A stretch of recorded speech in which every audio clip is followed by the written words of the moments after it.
Congress MP అభ్యర్థులతో CM Revanth zoom meeting నిర్వహించి మరికొద్ది గంటల్లో జరగబోయే ఎన్నికల కౌంటింగ్ లో తీసుకోవాల్సిన జాగ్రత్తలపై దిశానిర్దేశం చేశారు. ఈ మీటింగ్ లో పార్టీ అభ్యర్థులతో పాటు తెలంగాణ కాంగ్రెస్ వ్యవహారాల ఇన్ఛార్జ్ మున్షి పాల్గొన్నారు. కౌంటింగ్ ఏజెంట్లకు నియమ నిబంధనలపై అవగాహన కల్పించాలని సూచించారు. తెలంగాణ సెక్రటరియట్ లో వాస్తు మార్పులు జరగబోతున్నాయి. ఇప్పటి వరకు ప్రధాన ద్వారం నుంచి సీఎం కాన్వాయ్ లోపలికి వస్తూ ఉండగా ఇకపై వెస్ట్ గేట్ నుంచి వచ్చి నార్త్ ఈస్ట్ గేట్ గుండా బయటకు వెళ్లిపోబోతుంది. ఇక సౌత్ ఈస్ట్ గేట్ ద్వారా ఐఏఎస్, ఐపీఎస్ ఉన్నత అధికారుల రాకపోకలు సాగించబోతున్నారు. సీఎం కార్యాలయాన్ని 6వ అంతస్తు నుంచి 9వ అంతస్తుకు మార్చాలని నిర్ణయించారు. కౌంటింగ్ కు అన్ని ఏర్పాట్లు పూర్తయ్యాయని ఏపీ సీఈఓ ముఖేష్ కుమార్ మీనా తెలిపారు. రేపు ఉదయం 8 గంటల నుంచి పోస్టల్ బ్యాలెట్, 8:30 నుంచి ఈవీఎం ఓట్ల లెక్కింపు ఉంటుందని తెలిపారు. స్ట్రాంగ్ రూమ్ల వద్ద పటిష్ట భద్రత ఉందని చెప్పారు.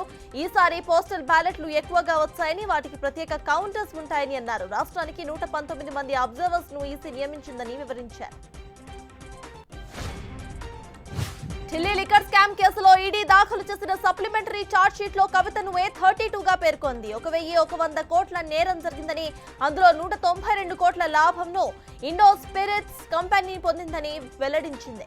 ఇక 100 కోట్ల ముడుపులను ఆమ్ ఆద్మీ పార్టీకి ఇచ్చారని, 292 కోట్ల లావాదేవీల్లో కవిత అవకతవకలకు పాల్పడ్డారని ప్రకటించింది. కవిత జ్యుడిషియల్ కస్టడీని జూన్ 7వ తారీఖు వరకు రౌస్ అవెన్యూ కోర్టు పొడిగించింది.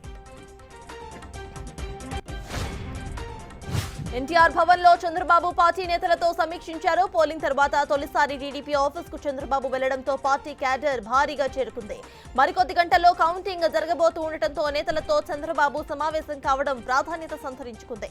బాబు రాకతో సీఎం సీఎం అంటూ నినాదాలు హోరెత్తాయి. పార్టీ నేతలు, సందర్శకులతో సందడి వాతావరణం నెలకొంది.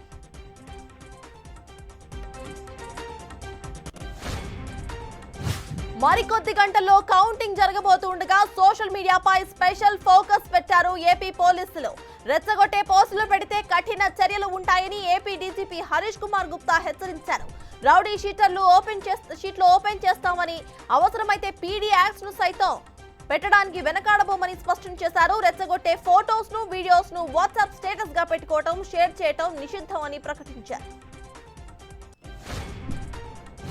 బెంగళూరు రేప్ పార్టీ కేసులో కీలక పరిణామం చోటు చేసుకుంది. నటి హేమను బెంగళూరు పోలీసులు అరెస్టు చేశారు. గత నెల 20వ తారీఖున జరిగిన రేప్ పార్టీలో హేమ పాల్గొన్నారు. ఆమె నుంచి సేకరించిన శాంపిల్స్ లోనూ పాజిటివ్ వచ్చింది. 2 సార్లు నోటీసులు ఇచ్చినా కూడా బెంగళూరు పోలీసుల విచారణకు హేమ హాజరు కాలేదు. 3వసారి విచారణకు హాజరైన ఆమెను అదుపులోకి తీసుకున్నారు. నల్గొండ మున్సిపాలిటీ పరిధిలో దారుణం చోటు చేసుకుంది. పాతబస్తీ హిందూపూర్ వాటర్ ట్యాంక్ లో అనుమానాస్పద స్థితిలో కుళ్లిన మృతదేహం ఒకటి గుర్తించారు. రొటీన్ తనిఖీలో భాగంగా అధికారులు నీళ్లు చెక్ చేసేందుకు వెళ్లగా ట్యాంక్ లో కుళ్లిన స్థితిలో ఉన్న శవం కనిపించింది. మృతదేహాన్ని వెలికి తీసి ట్యాంక్ ను శుభ్రం చేయించారు. 10 రోజులుగా శవం ఉన్న నీళ్లు తాగామని స్థానికులు బెంబేలెత్తిపోతున్నారు. తెలంగాణకు చల్లని కబురు అందింది. నైరుతి రుతుపవనాలు రాష్ట్రాన్ని తాకినట్టుగా వాతావరణ శాఖ తెలిపింది. మరో 4 రోజుల పాటు మోస్తారు నుంచి భారీ వర్షాలు కురిసే ఛాన్స్ ఉందని వెల్లడించింది. ఈ నెల 5, 6 తేదీల్లో రాష్ట్ర వ్యాప్తంగా ఉరుములు, మెరుపులు, ఈదురుగాలులతో కూడిన వానలు కురుస్తాయని పేర్కొంది. పలు జిల్లాలకు ఎల్లో అలర్ట్స్ ను జారీ చేసింది వాతావరణ శాఖ.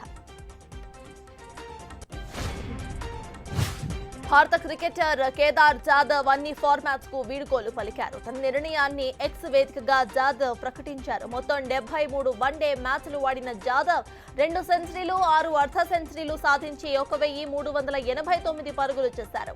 T20లో 9 మ్యాచ్లు ఆడిన జాదవ్ కేవలం 122 పరుగులు మాత్రమే సాధించారు. కేదార్ ప్రస్తుత వయస్సు 39 సంవత్సరాలు.